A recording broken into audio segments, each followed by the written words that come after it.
guys, welcome to chapter 21 and through 24 this week. Sorry for the late postings, I'm kind of getting over a cold and getting my voice back. So we're going to be discussing cardiac function this week. We're going to start off with a review in chapter 21 of the cardiac system. This should be familiar to you from A&P if you've taken it, which hopefully you should have. So cardiac refers to the heart itself and all the blood vessels that serve the heart, as well as the conduction system. The vasculature, arteries, veins, etc. will be covered in a different section. So here we will just be talking about the three functional parts of the cardiac system: cardiac muscle, the conduction system, and the nerve supply. It's a very short chapter, so hopefully this is a shorter week than the last couple of ones for you guys. So the heart is, the cardiac muscle is arranged into four different chambers: right atrium, right ventricle, left atrium, left ventricle. The pumping ability of the heart is due to the arrangement of heart muscles, or the myocardium, into a system of those four chambers. Contraction of the chambers increases pressure within the ventricles and forces blood through a system of valves and blood vessels. The superior and inferior vena cava receive all the venous blood from the body and drain it into the right atrium. So that is deoxygenated blood.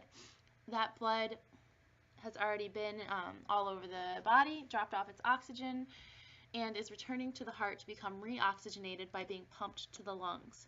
So there it is in the right atrium, deoxygenated. It then passes through the tricuspid valve into the right ventricle. The right ventricle then pumps the blood through the pulmonary arteries to the lungs, where it gets oxygenated. From the lungs, the blood passes through the pulmonary veins to the left atrium, oxygenated into the left ventricle, past the bicuspid valve into the left ventricle. And then the left ventricle pumps the blood out of the heart and into the aorta, where it gets distributed to the rest of the body to rerun that cycle of oxygenating the tissues. So the blood supply to the myocardium, or basically the blood supply that oxygenates the heart itself, is through the coronary arteries that branch off of the aorta immediately after the aorta leaves the heart. So that's super fresh blood, oxygenated, drops off oxygen where it's needed the most, to the organ that's doing the job of oxygenating the entire body. Any interference with the normal function of the myocardium or with the normal flow of blood to the myocardium results in ischemia, or lack of blood flow, and decreases the capacity of the heart to contract. So slide 6 shows you a little picture of what that all looks like, what the heart looks like. The heart has a unique property known as autorhythmicity, which is the ability to generate its own electrical stimulation. The impulse conduction results in electrical excitation and subsequent contraction of both atria, followed by excitation and contraction of both ventricles. Consequently, the contractions of both sides of the heart are coordinated by the conduction system, and each side pumps the same amount of blood at the same time.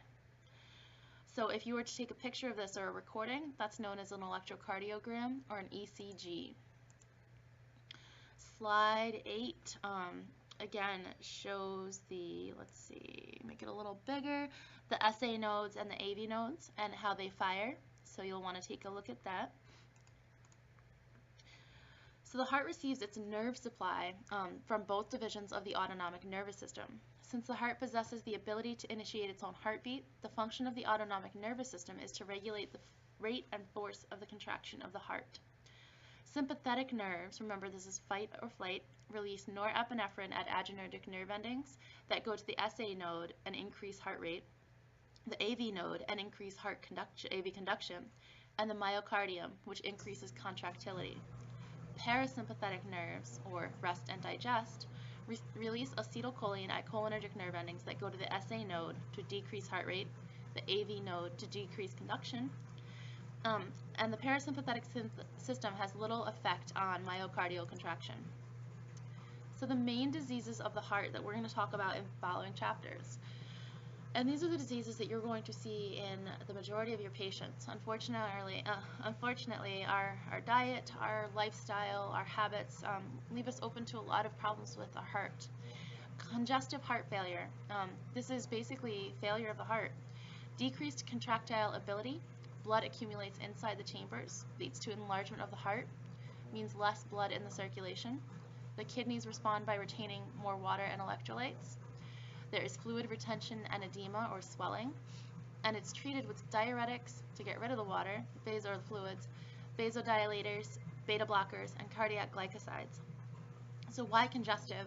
It's because fluid builds up and can lead to air exchange difficulties in the lungs, which is where our sort of shortness of breath with congestive heart failure comes in. Coronary artery disease is a general term for several cardiac conditions.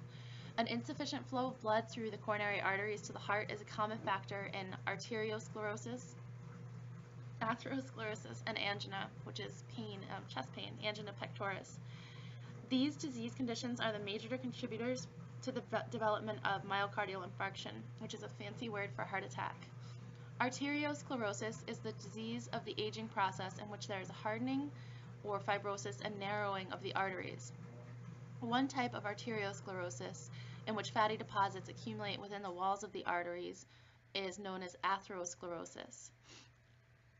Angina pectoris refers to the clinical condition characterized by chest pain caused by an insufficient coronary blood flow or ischemia. You're going to want to learn to use these words interchangeably: ischemia as well as insufficient coronary blood flow. Those are two interchangeable phrases. And myocardial infarction and heart attack are also interchangeable. Attacks of angina or chest pain, usually caused by physical exertion or physiological stress or psychological stress, are relieved by rest and a class of drugs known as the anti-anginal drugs. Last but not least, myocardial infarction, again fancy word for heart attack, or MI, occurs when an area of heart muscle is deprived of blood flow. The area deprived of blood dies unless immediate treatment is administered to restore blood flow. So how does that blood flow get so small or become completely non-existent? What happens is when those plaques build up and the narrowing of the arteries occurs, less and less blood is able to get to the part past that narrowing, or if the plaque blocks it off completely, no blood is able to get through. So no blood, no oxygen, tissue death. Large infarcts, which usually result in sudden death, are not as common, say, as lesser infarcts, which undergo a healing process in which the dead muscle is replaced by connective tissue. Consequently, after an attack, the amount of contractile tissue of the heart is reduced, thus a person becomes weaker after a heart attack, which is why it does take time to recover, and they may never be exactly the same. So that covers the review. Hopefully you guys remember a lot of that from A&P. Cardiac conduction and cardiac diseases can actually be pretty fascinating because they are so common and they are treatable and even preventable. We'll move on to Chapter 22 in a separate lecture.